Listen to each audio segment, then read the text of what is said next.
各位观众朋友，大家好，欢迎收看《九月初五夜新闻》，我是嘉豪。今日是什么大事代？头先就来报认知。金华城北岸大问题无报车祸了后，检方控告高等法院发回警裁，今仔下晡开羁押庭法院裁定大问题羁押禁见。社文人士杨迪恩2022年8月获中国掠去了后，就失去消息。中国公布处罚逮捕22条了后，传出杨迪恩已经被判刑9年。今日至过彰化新港有3只地下过车路，互车撞到，这10岁姐姐今仔日因为在中枢神经衰竭来过亡。新闻一开始先来关心到咱的天气，因为这对流云系发展旺盛，也有风太外围环流影响。中昼过后呢，这台南地区落大雨，造成永康、安平，也有安南区、东区真侪所在拢有小块淹水，上深的所在有到20公分深。也有这大楼因为这排水系统排水袂赴，水就直接冲入到地下室。那讲到这雷公雨呢，也造成着东区2700外户失电，高雄公山也有因为这落大雨，线路故障有500外户失电。大堤间一直有水灌入来，看起来敢若水清。这栋伫台南市安南区君安路的大楼，因为午后这阵大雨，向雨量上大，中庭小偷袂赴，真侪水冲入来地下室。水沟的排水来不及啊，全部往我们的那个建筑物里面水往里面排，造成昨天像瀑布一样，其实对住户的安全蛮疑虑的。环保局电设施去大水引起，自雨管警用沙包挡水，因为雨来得紧搁大，永康区嘛真侪所在积水。中正路、安康下凯路因为积水封起来，造成车回迹，周边的道路嘛拢淹水，水捌超过20公分深。你家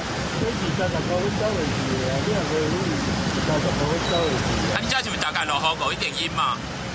落阳的阴嘛。永康、新化、仁德、归仁、关庙等区皆达到大雨的标准。那目前气象署针对台南地区发布大雷雨即时讯息。第一时强降雨的原因是风台外围环流降雨后，对流云系发展上强。初五下晡，台南、高雄、屏东、台东拢有落大雨甲大水雨。落雨时阵，阁有雷公4呐。台南东区因为安尼线路设备故障，2709户停电点外钟。高雄原来有电火条啊导火的惊险画面，午后雷公雨造成光山区新路街顶路段518户停电。台电表示是电火条啊应接开关的矮有涂粉，拄到雷公雨了后，电流外泄，xử理电火条啊出现火星。当然已经全力抢修，上晚初5暗时就会全部复电。记者综合报道。伫咧今年2月，这彰化新港发生3只地下过车路摔去互车撞到意外，其中9岁甲10岁姊妹仔受重伤，昏迷半年。这今年呢，今仔日早起呢，这10岁这个姐姐呢，因为中枢神经衰竭来过往，也那9岁妹妹目前伫咧病院治疗，昏迷指数3，病院继续透过汉医甲复健治疗，目前这生命现象是正稳定。今年2月，因为车祸受重伤，10岁姓陈的查某囡仔，经过197天的医治，初5早时因为中枢神经衰竭过往，家属接到消息都真伤心。有想姐姐吗？很想她。很想她了哦。现在大姐的情况已经就是这样的啊，希望还有妹妹能够赶快好起来，因为弟弟真的很想他们。这中间曾经在3月13号醒过来。很不幸，在5月1号，他就因为急性的水脑症造成昏迷，后来神经中枢衰竭，在今天早上6点55分过世。今年2月，住伫新港的3只地仔，拢红灯过车路，行伫斑马线时，说不幸互一位无驾照驶车的小姓驾驶撞到，造成9岁甲10岁姊妹仔受重伤。初5这天，10岁大姊因为中枢神经衰竭过往，9岁小妹目前是伫咧汉明基督教病院治疗。因为他一来的时候是使用呼吸器，然后重度昏迷，昏迷指数3分。那我们持续的是希望能够跟他长期抗战，所以我们非常注意他这个因为长期使用呼吸器会不会有相关的并发症。汉明基督教病院表示，9岁姓陈的细汉小妹因为昏迷时间久，除了要注意并发症的发生，病院嘛积极透过复健科复健加中医科调理，目前生命现象也算稳定。记者杨淑晴综合报道。国内有一间地下工厂涉嫌共收电路板，佮用强酸甲这黄金连出来，业者毋但是无牌业者，佮甲这重金属废水乌白排出去，造成环境污染，寸草不生。今年6月，这检警已经有行动，顶日佫在约谈7个人来说明。警方报名讲一摆并令拍地涂骹。小小空间内底藏着一人伫偏僻山区偷偷排废水，破坏生态。附近的环境正做安尼，草木拢打起，土也变色，一支草也发不出来，排出来废水到底有偌多？警方上门要将防毒面孔滴安。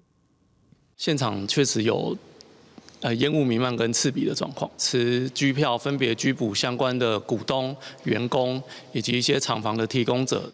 这间工厂专收废金电路板，探半暝也无人用俗称王水的烧气盐酸，将废弃物件氧气过滤搁还原，成功提炼黄金。暗过业者毋但无照，搁将废水乌白度，超标排放强酸、盐加糖这重金属。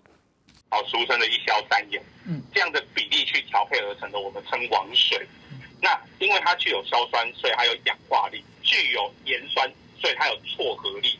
那我们就是利用王水的这2种能力，去把黄金给溶解在溶液中。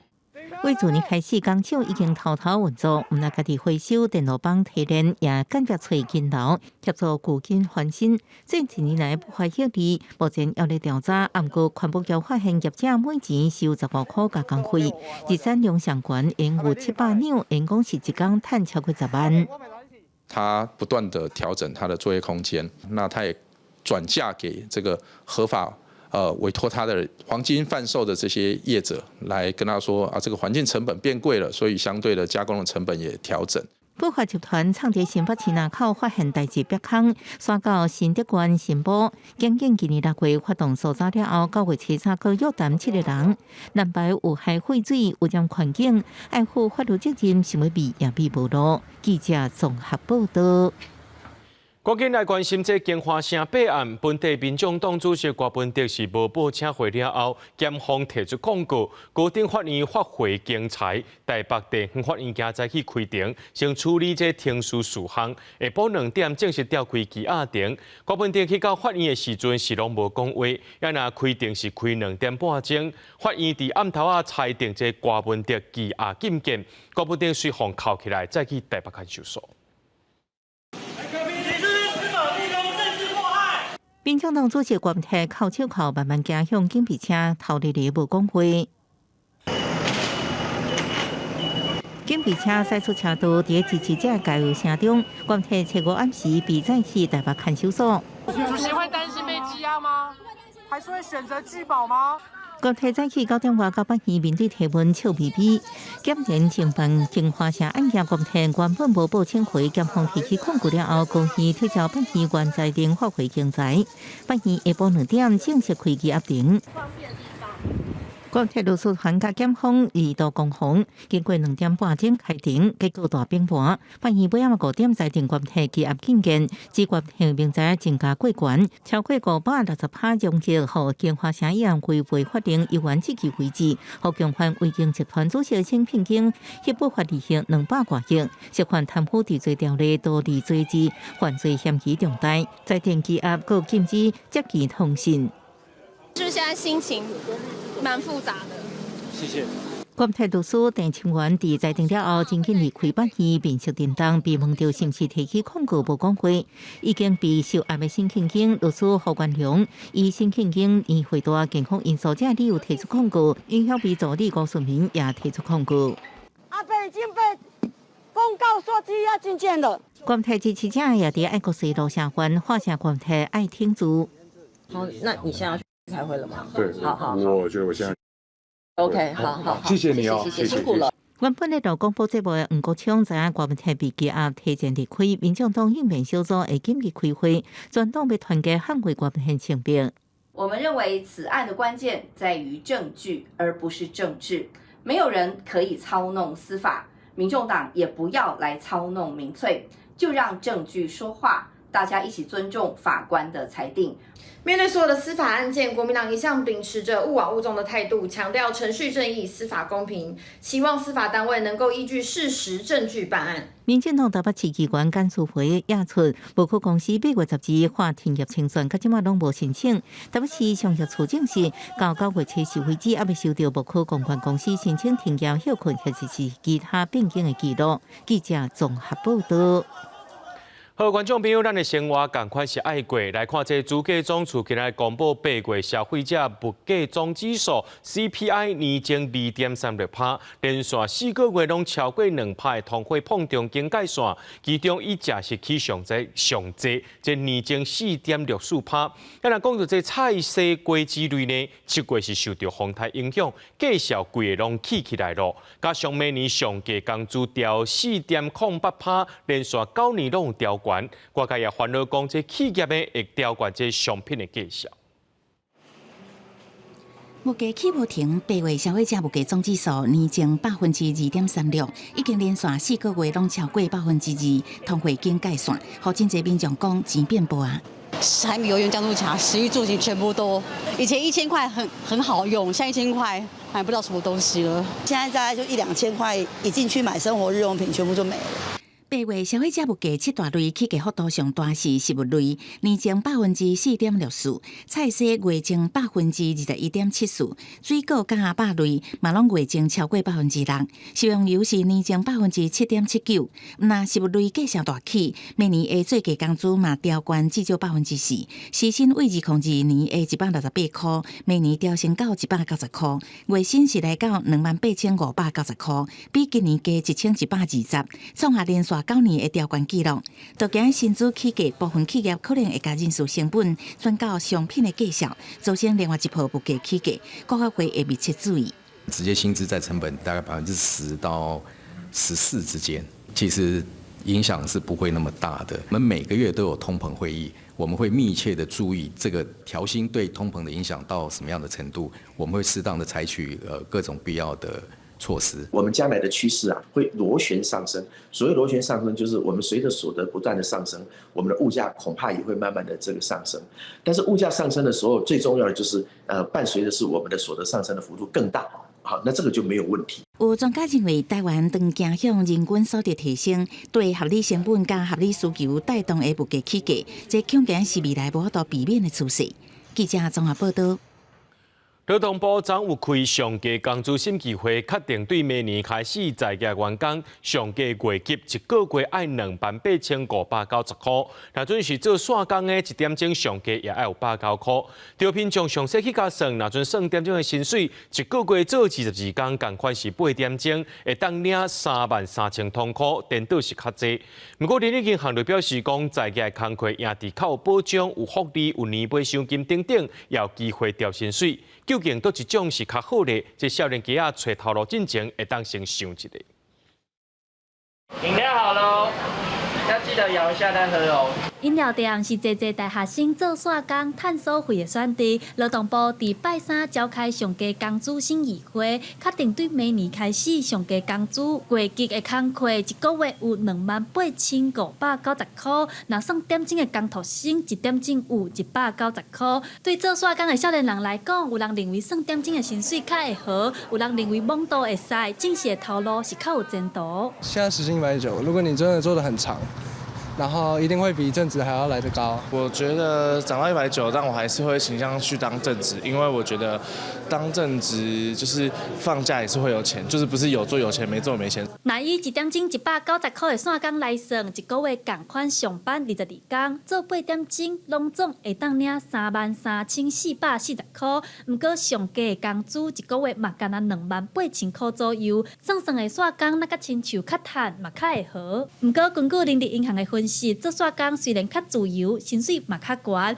不過若以長時間來看，正式的頭路較有保障，福利嘛較好，而且調薪水的機會嘛可能較懸。算下來，其實月薪好像到3萬出頭，是不是比這個月薪的基本工資還來得好？其實各位可能要再考慮一下，就是如果時薪人員的話，其實企業在給正職的人員，他給他的發展跟職涯的資源一定會是比較多的。人力银行表示，有一寡工课薪水一开始拢无悬，亲像会计、生产管理、甲行销等等。不过，人力银行观察，因调薪水的速度是搁较紧，平均3年来会加出来20%，等于是一个月加要7000块。人力银行表示，要选过级的，也是算点钟的，都一种较好比较的面向真济，找头路进前会当先思考。记者第选柯敏哲台北报道。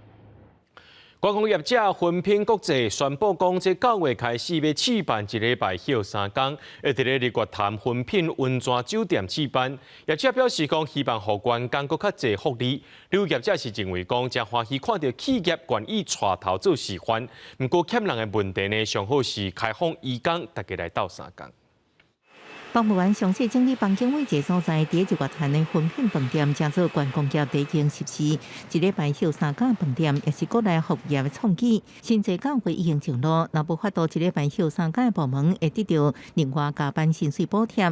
业者希望提供福利，严鼓励员工提供更加好的服务品质。审慎来评估说，这整件事情对内部员工的反应，对于招募人才的这个效果，好，以及最重要的是说，客人在这个服务满意度上面有没有因为这样子的事情而变好或者变坏？业者强调，新制度伫服务品质无打折的前提之下进行，半年了后，根据员工甲客户的反应，评估是毋是继续，也望比别人更较好待遇，引起更加侪人才加入。观光学者分析，疫情了后，观光业的人才向全球化发展，台湾观光产业毋若欠人，要日本饭店来台湾学管理人才。1礼拜休3天，有机会捞出人才，不过也面临管理的挑战。对新时代的一些年轻人，在投入观光产业来讲，会是一个诱因，因为这个政策要吸引更多的人力之间是否能够达到平衡，我认为是一个挑战。旅游业认为，规个旅游业的欠人问题，可能需要更加侪人力来源才能解决，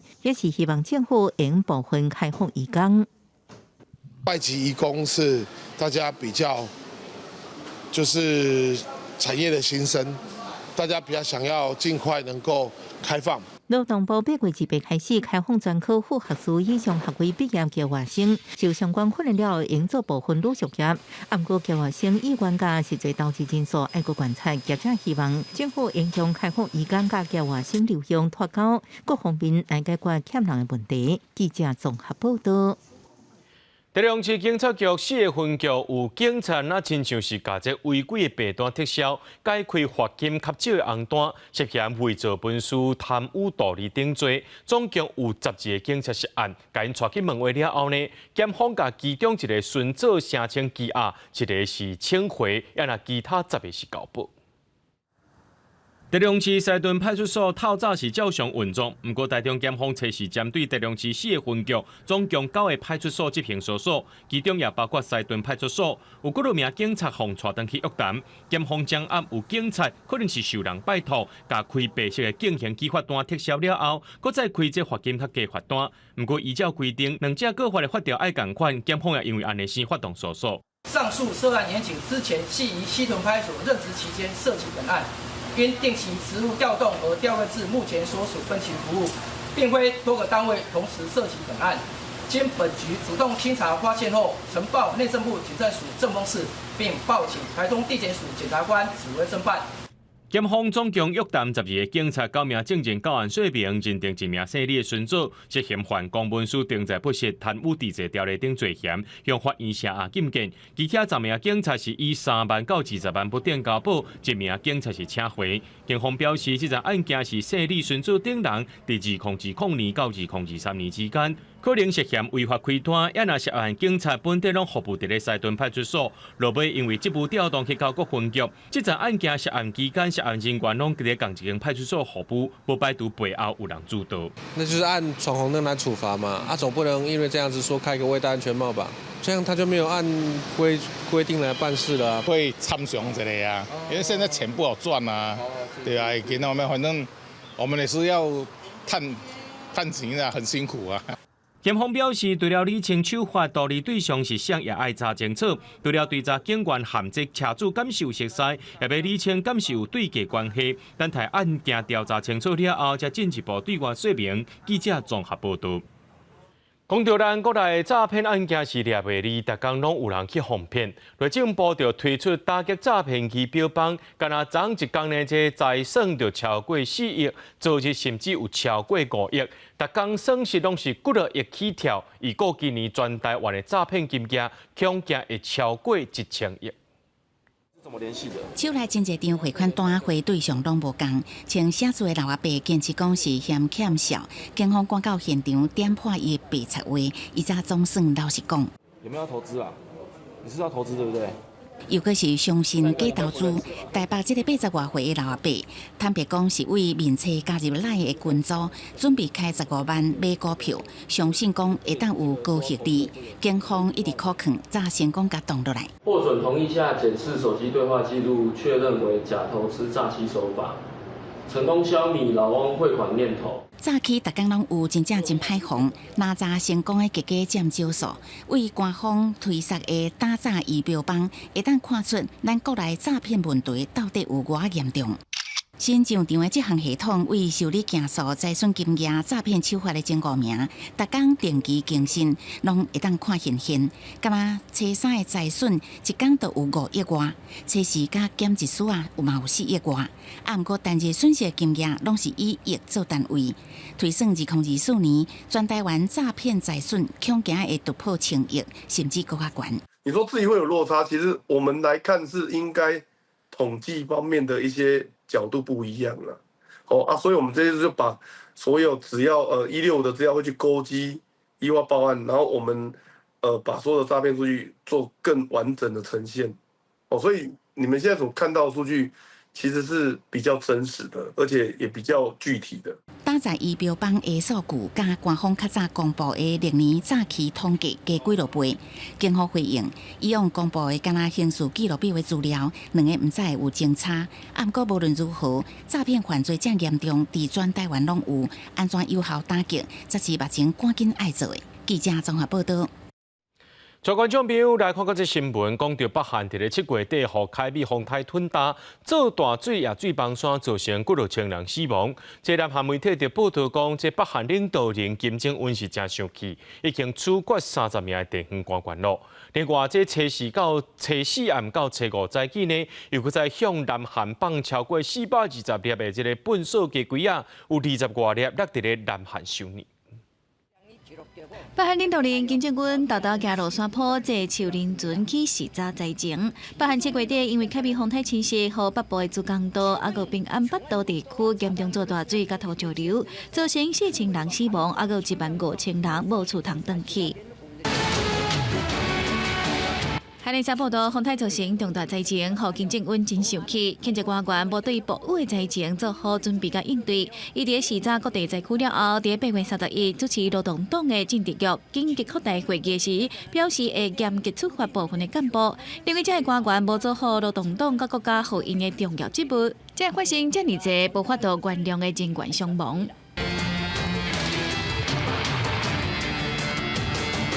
纽约邮报引用南韩媒体 TV 朝鲜的报道，讲金正恩伫8月底用伫做大水期间涉嫌贪腐失职做理由，下令处决20名到30名的地方官员。这些官员真侪拢是同灾区珠江道的官员，而包括北韩的社会安全大臣、平安北道有珠江道党委会责任书记张凤勋，有朝鲜劳动党公安部长李泰燮，拢伫紧急会议内底互撤职。不过，正式传出处决官员的消息，阁无法度证实。除了做大水天处官员以外，北韩搁一摆向南韩空飘粪扫鸡龟。根据韩联社引用南韩合同参标本部的消息报道，北韩初4暗时向南韩空飘大约420个粪扫鸡龟以后，初5早起9点外，又搁飘送另外一批粪扫鸡龟，暂时已经有20外个鸡龟落伫首尔甲京畿道的北部。当局检查了后，发现飘送的物品是废纸，有塑胶干仔遮的粪扫，无有害物质，袂对大众造成危险。这嘛是北韩伫1个月以后，今年第13届向南韩空飘粪扫鸡龟。公司新闻台是董炳耀。中非合作论坛峰会伫北京举行，为着要买收非洲国家，中国国家主席习近平未来3年讲会提供开始代表1.6条资金，或者非洲国家给因支持，也或者33个非洲国家呢100%税目产品免关税优待。不过，咱台湾伫咧非洲唯一的友邦施瓦蒂尼是唯一无参加峰会国家。习近平和南韩的联合声明也讲到，台湾是中国一部分。咱的外交部也批评讲，中国又搁伫遐乱转。习近平，中国疫后上大规模主张外交活动中非合作论坛峰会伫北京举行，非洲和中国建交的53国和非洲联盟委员会拢参加。中国国家主席习近平伫初5开幕式对非洲国家是放出一大堆好康的。现代化道路上，一个都不能少，一国都不能掉队，以中非现代化助力全球南方现代化。甲非洲友过来因这边捧出牛肉，中国要扩大市场开放，提供100%税务产品零关税待遇，马上去军援非方人民币10亿，国画大饼。未来3年要提供3600亿人民币，合代表1.6兆的资金来支持。不过，唯一一个无参加的中非论坛的非洲国家，就是咱的友邦史瓦蒂尼。斯威士兰同台湾地区发展官方关系不符合斯方的自身利益。我们相信斯威士兰迟早会认清国际大势，做出符合历史潮流的正确决定。咱的友邦是一堆动作。习近平初日和南非总统拉马福沙会面，在会后发表联合声明，讲台湾是中国袂当分割的一个部分。咱的外交部严正批评。外交部对于中国一再借由与他国领导人会谈以及举办大型国际会议的场合，贬损我国主权，予以严厉谴责。外交部强调讲，任何国家拢无权用生命来否认台湾的主权。台湾坚持自由民主的信念，未因为中国的压迫来改变想法。未来嘛继续以民主、和平和自由做核心，强化和理念相活伙伴的合作，确保台海的和平稳定。记者综合报道。我做过菲律宾班班市市长的中国籍女性桂花萍，因为涉嫌暗号诈骗集团，而且被查出讲伊的身份造假，去互菲律宾吊销护照发布通缉。伊伫咧7月时阵逃走出境了后，消息几个礼拜，青衫伫咧印尼被抓到，也随遣返去到菲律宾接受审判。这是桂花萍伫印尼互人逮捕了后，由印尼警方押解移送的情形。逃走1个月过，总算被抓到的桂花萍，菲律宾总统虽表示感谢印尼执法单位的协助。The close cooperation between our two governments has made this arrest possible. Let this serve as a warning to those who attempt to evade justice. Such is an exercise in futility. The arm of the law is long.And it will reach you. 桂花萍伫菲律宾参加电影选举期间，讲家己是法的雇主加菲律宾使用人的私生女。生日是1986年7月12日，伊互人控告伫班班市市长任内阿豪诈骗集团，以线顶跋筊中心做阿豪，佫牵涉到人口贩卖这个罪行，去互菲律宾国会调查。Lumaki po ako sa Farm Your Honor. Tinago po ako ng tatay ko po. Lumaki po ako na ako lang po.Pinupuntahan po ako ng tatay ko po araw-araw。不过，会个检调单位发现，桂花萍唔那么用 Alice 哥这个华裔菲律宾人的名，比对指纹了后，佫查出伊的真实身份是1990年8月，伫中国福建出世的中华人民共和国公民，伫2003年摕中国护照入境。案情发生了后，桂花萍的市长资格去互人撤销，伊加入的民族主义人民联盟嘛，甲开除党籍。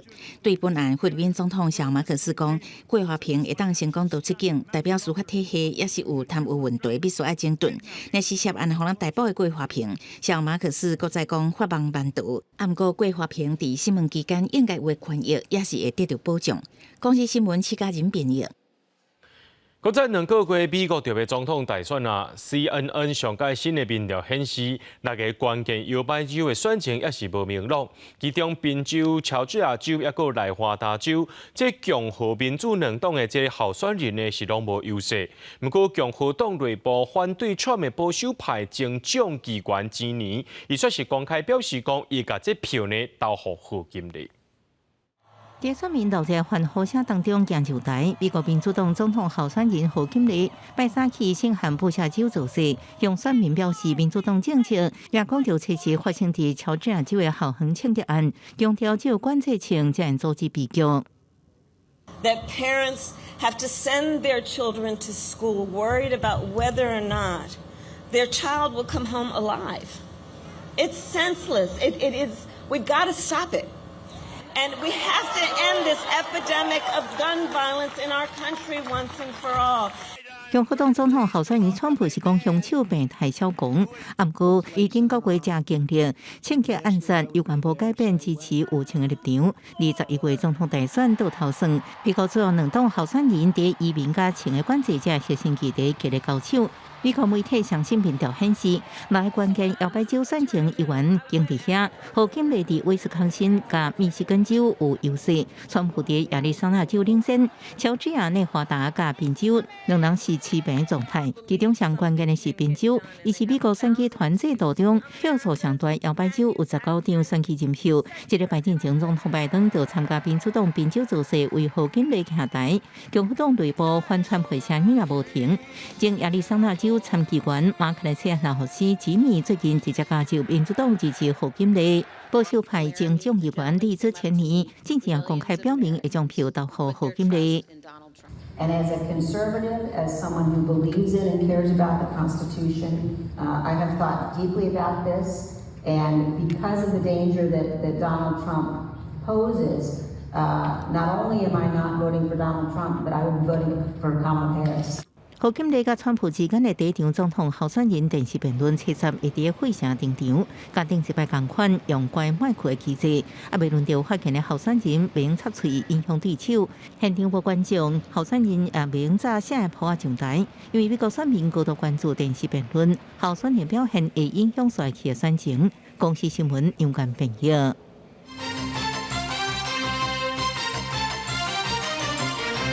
消息人士 UDN 伫2022年8月和中国掠去得来消息，最近中国公布处罚台独22条了后，也传出 UDN 向依照分裂国家罪判刑9年。针对着这款的判法，陆委会甲家属是无都接受，也批评讲这22条就是针对台湾民众。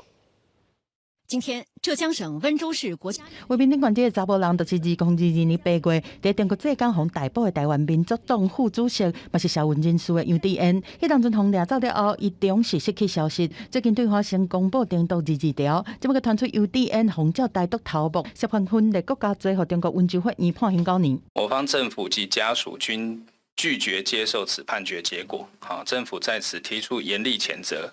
那要求中共立刻公开判决书，并且说明相关判刑的证据。李文杰强调讲，对方指控 UDN 的罪名都是大多数台湾人的日常生活，订独22条都是针对全台民众来的，包括对方乌白按罪名。关一年10个月，台商李明基认为讲 ，UDN 一开始就互北京当局摕来当作是打击报复台湾政府和台独分子的政治工具。抓杨志渊要打击报复台湾政府，达到可以恐吓台独的一个恫吓的效果。判太轻的话，他会觉得恫吓效果不够；他判太重的话，他也不想让这个人在牢里面死掉或者生重病出来。另外，外界反倒讲，订独22条会透过第三地引导涉嫌的台籍人士到中国。李明基嘛建议讲，避免去和对方经济合作关系较歹的干部制和寮国。中国持续用两面的手法，一方面威逼，一方面是对文化统战下手，传出找台湾的网前去新疆翕影片宣传。刘委会批评这是想要把新疆的人权问题洗白。如果说网红是收了对岸的一些经费，也就是说受到境外敌对势力的指示、委托、资助然后破坏社会秩序，或是传播假讯息、干扰选举等等，都可能违反反渗透法的规定。刘委会强调讲，会密切去观察翕影片的网前敢有违反法律，嘛提醒民间若要去新疆来投资，要注意国际对新疆产品抵制状况。另体育的陆军少将钟友杰，疑似去香港参加活动，徛起来听中国的国歌。行政院长杜英台表达痛心，要求国防部较紧查明。刘委会嘛表态，讲会配合协助国防部，若钟友杰违法，伊的月退俸有可能会互提调。记者综合报道。咱的国防部公布讲，这中国军队伫福建沿海演练汇准在地面部队登陆，有专家分析讲，咱就爱注意这款的情形，用这汇准伫咧暗砍部队改追归准再来到台湾。面对着这款的情形，咱爱看破因的骹手，随间抓起来。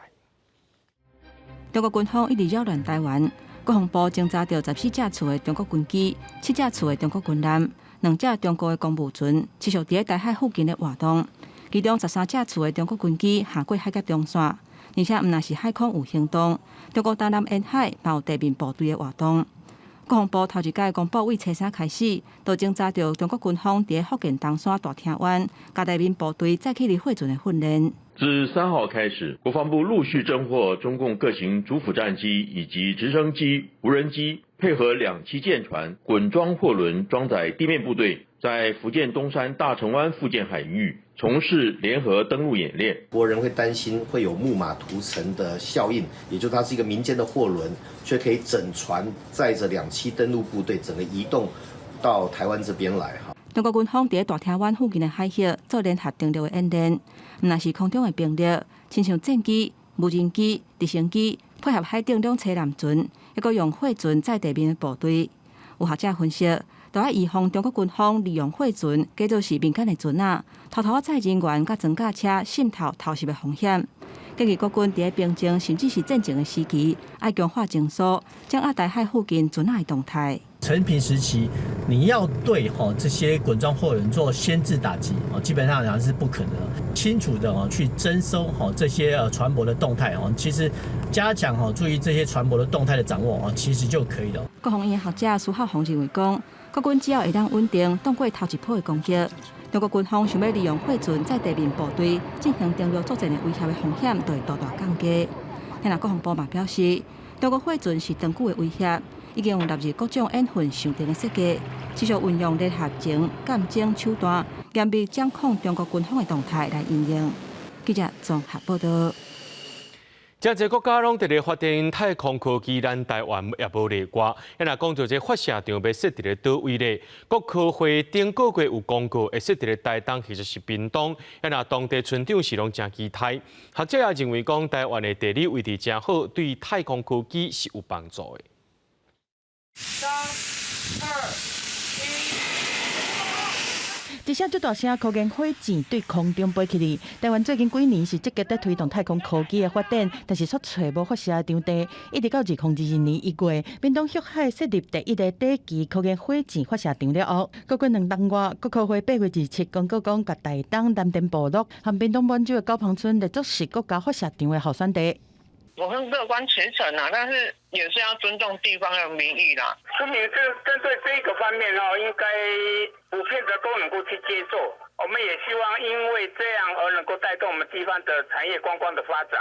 2个所在的村长尊重民意，但是嘛乐观其成，期待发射场会当造成观光也是就业的机会。事实上，2020年民间公司金星太空嘛捌上到南电要起商业火箭的基地，但因为用地争议在问题延期，就要改伫澳洲升空。学者认为讲，台湾乃当有家己的发射场，对太空科技的发展和培训团队会有较大的帮助。我们卫星做好之后，去委托国外的厂商，人家不见得会想帮你发射。除了生意上的考量，可能还有一些政治上的考量。有自己的发射场，对台湾的太空的发展会有更蓬勃的发展。学者分析，台湾真挖恰道，发射轨道间隔选择真多，加上台湾东边是太平洋，就算火箭发射出问题，嘛较袂和其他国家产生纠纷。第二方面是真方便，乃当顺利设发射场，未来嘛有希望会当成国内外的团队进驻，做上太成的发射。国科会是表示讲，相关选址评估作业和讲听会时间，拢爱等提交委员会来讨论。记者综合报道。有一位高级老师已经是第4届考调这屏东科技大学兽医系，却拢无来读。教授也认为讲，真做一个老师呢，共占亏使用资源，说是无要来读，安尼是唔对的。不过，这位高级老师已经表示讲，有向屏科大申请保留学籍。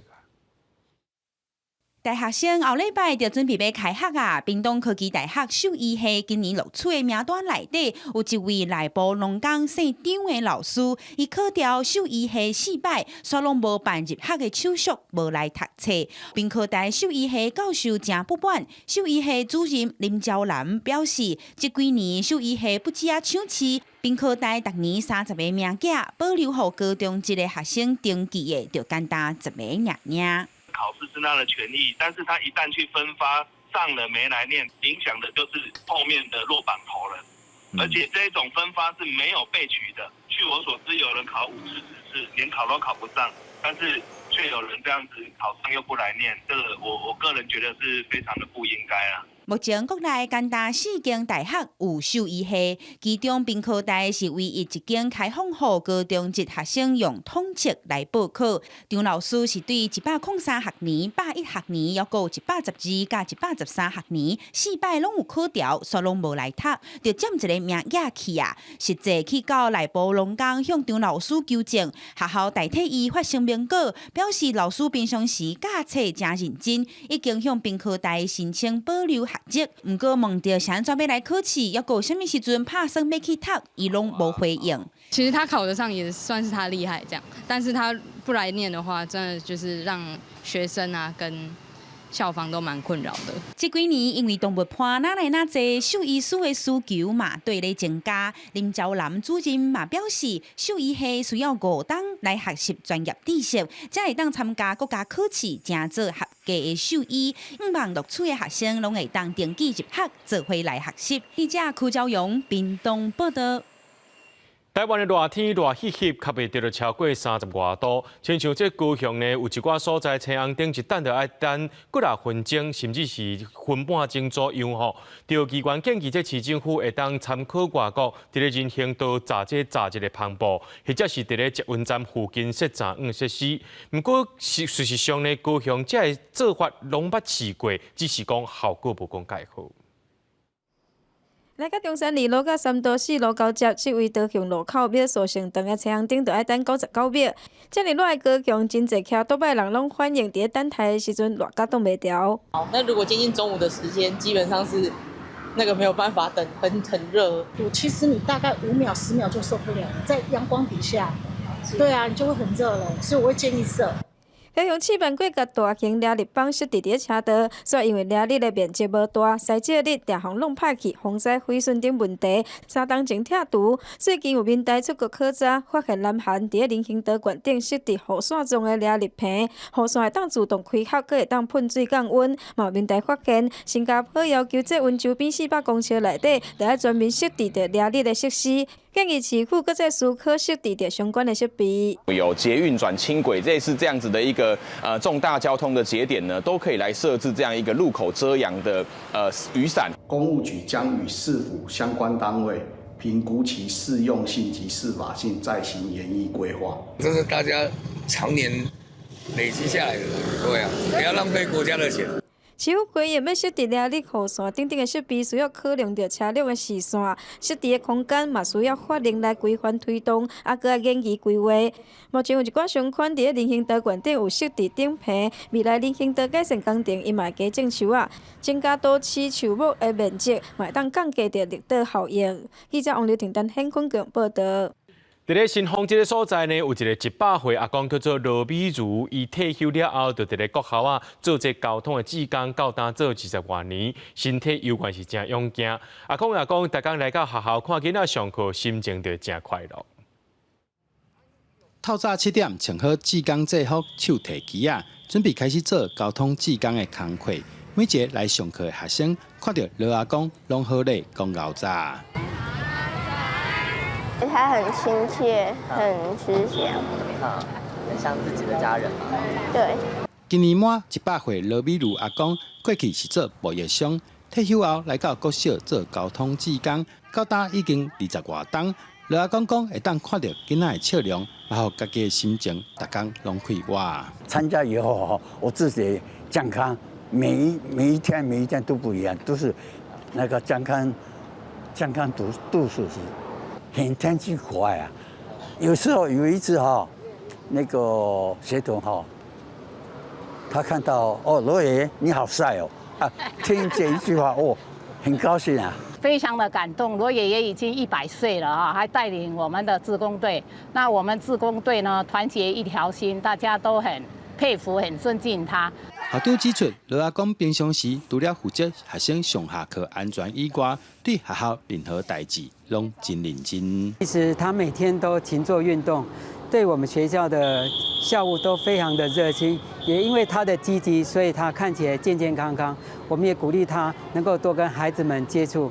羅阿公講，無論落雨天，也是出大日頭，家己攏會一直徛佇學校門口，繼續付出愛心，保護囡仔交通安全。記者杜君和新店報道。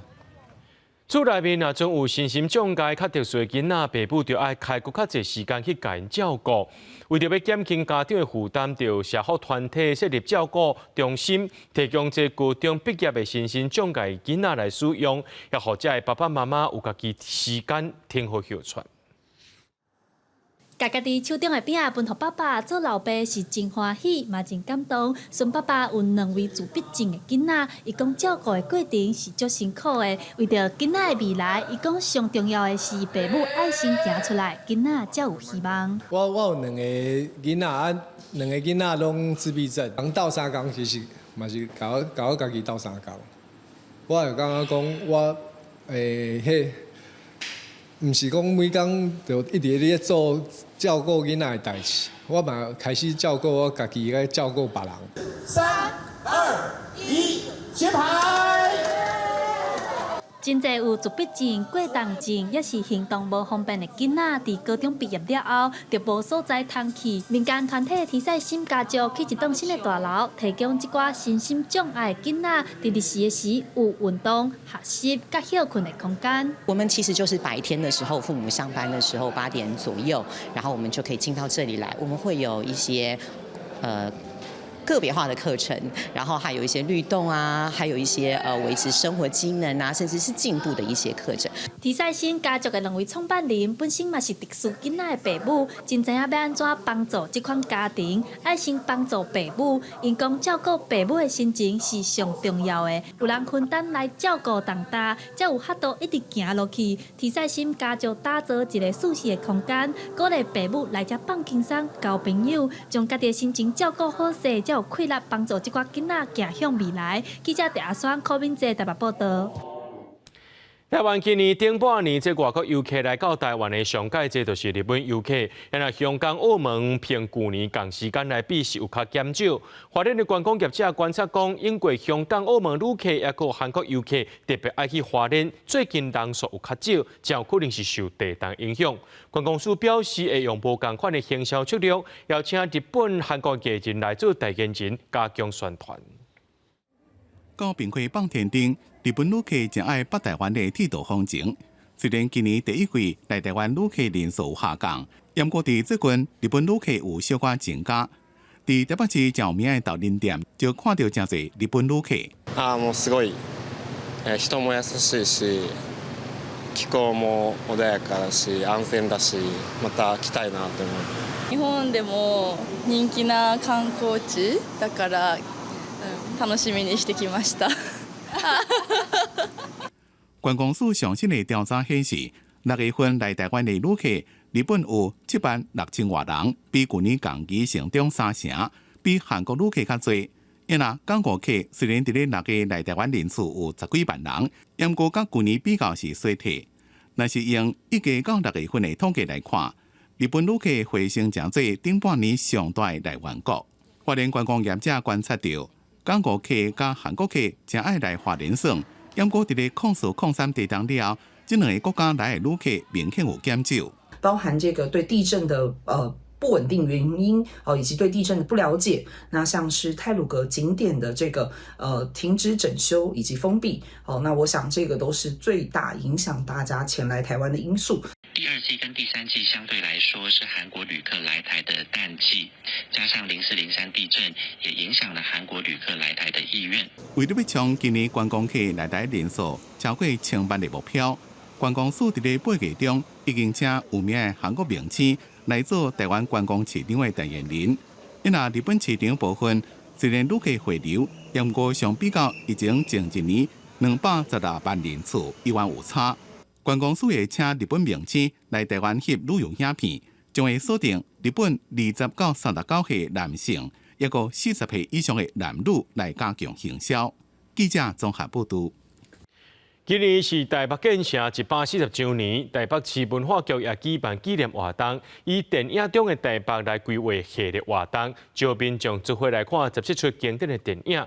除了这电影以外呢，也有主题讲座加静态展览，带大家做伙来看无同款的时期，台北是生出什么款。本来这梁山寺啊，是本省人的地界哦，外省人哪用来遮做生意？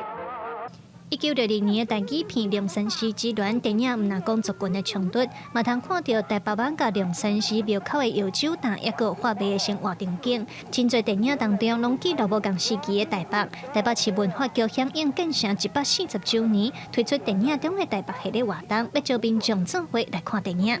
例如饮食男女，我们从饮食文化一起来看这个台北市的这样的不同的都会的生活，或者是杨德昌导演的《海滩的一天》，从黑白拍到彩色，然后从胶卷拍到数位，所以呢，在这种不同的拍摄的形式当中呢，我们就可以看到很多不复存在的台北市的场景。特点包括大家梅花鹿、油麻菜籽、韩国是一片云等等，拢总有17出经典的电影。文化局开放予民众免费资本电影票，另外因为伫北投的这片厂、西门红楼广场等等，才会有时代文化意义的所在放电影办讲座。这次我们因为时间的关系、经费的关系，也许有机会我们再跟影视厅中心好好来合作，未来看能不能够再从影像里面多爬出台北的感觉。除了看电影，自9月初7到17，台北配了完有静态的展览，有轻摇的唱歌，也有无共时代的电影票等等。文化局希望透过无共方式，让民众看到台北的历史变迁，也有文化底蕴，嘛希望未来会当继续深化对台北的认识。记者卢尚如、郑准由台北报道。台北孔子庙文化季今仔日起过啊，事实上呢，这上届早的台北府文庙，也就是孔子庙，是一个1907年互日本政府拆掉，敢若剩一块石碑。不过去年呢，这个石碑互树啊地歹，今仔日市政府和孔子庙管委会也重新搁再裁一块新的。礼教医生动作整齐、仪态严肃，来到石碑头前，这是孔子公圣甲头前的仪队。办是台北孔庙管委会和台北民政局来到清台北府文庙古碑的位置，为新采的石碑办改碑仪式。嘛，请大量国小中庆各中的正典礼教医生做伙来参与。过来，伊嘛伫咧今年孔子公祭拜大典当中跳义舞。台北孔庙开始跳义舞这个时代，大概是在民国20年的时候，1931年。孔庙成立的时候，就会有学生在跳义舞这样子。对，那我们学校历史上有记载的话，大概是民国45年开始，就是由校内老师来担任教练啊，教授学生跳义舞。